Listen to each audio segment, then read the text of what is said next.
Let's talk about a trait that doesn't show up on a resume, but often defines who rises and who crumbles under pressure. Emotional intelligence.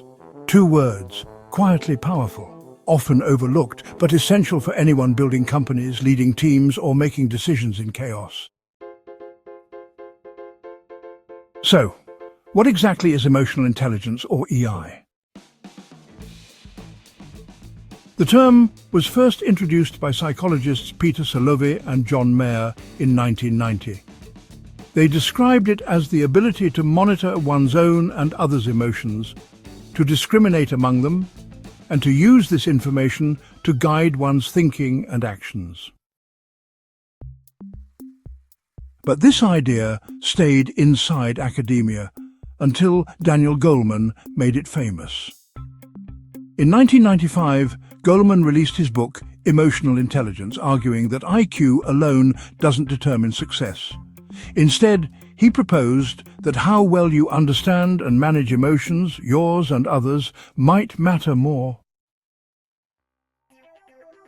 He broke it down into 5 key domains. 1. Self-awareness, knowing what you feel and why. 2. Self-regulation, managing your emotional responses. 3. Motivation, being driven by purpose, not just rewards.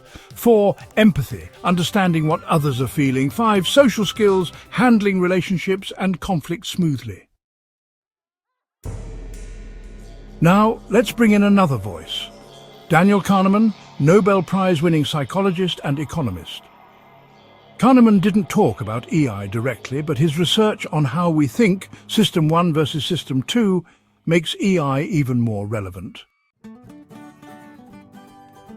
System 1 is fast, emotional, instinctive. System 2 is slow, deliberate and logical. Most of us run on autopilot, System 1. But founders operate in extreme pressure zones, which means emotions can hijack logic fast. Emotional intelligence is the skill of recognizing when System 1 is driving and deliberately switching to System 2. That self-awareness and emotional control is what stops a founder from blowing up at a teammate, burning out, making impulsive product decisions, or killing trust in a boardroom with the wrong tone. So why is this critical for a founder? Because a startup is not a straight line. There are pivots, layoffs, investor pressure, fights between co-founders, bad press and angry customers. Your ability to lead yourself emotionally before leading others is what builds culture, resilience and trust. Let me be real. You can fake confidence, you can even fake charisma, but you can't fake calm under fire. And that's what emotional intelligence gives you. Now let's talk tactics. How can you build emotional intelligence? Here's what works. First, start with reflection. Each evening, ask yourself, what did I feel today? Why? Was my reaction helpful or not? Second, label emotions in real time. The act of naming a feeling, I'm anxious or I'm frustrated, activates your rational brain. Listen to understand, not to reply. When talking to your team or partners, focus on listening fully without rehearsing your comeback. Train your recovery muscle. You'll still get triggered. The skill is how fast you come back to clarity. Breathing, walking, journaling all help. Ask for feedback. How you think you come across is rarely how you actually come across. Find someone who will tell you the truth. But be careful. EI isn't about being soft or agreeable all the time. It's not about bottling up your emotions. And it's definitely not about using empathy to manipulate people. The pitfall?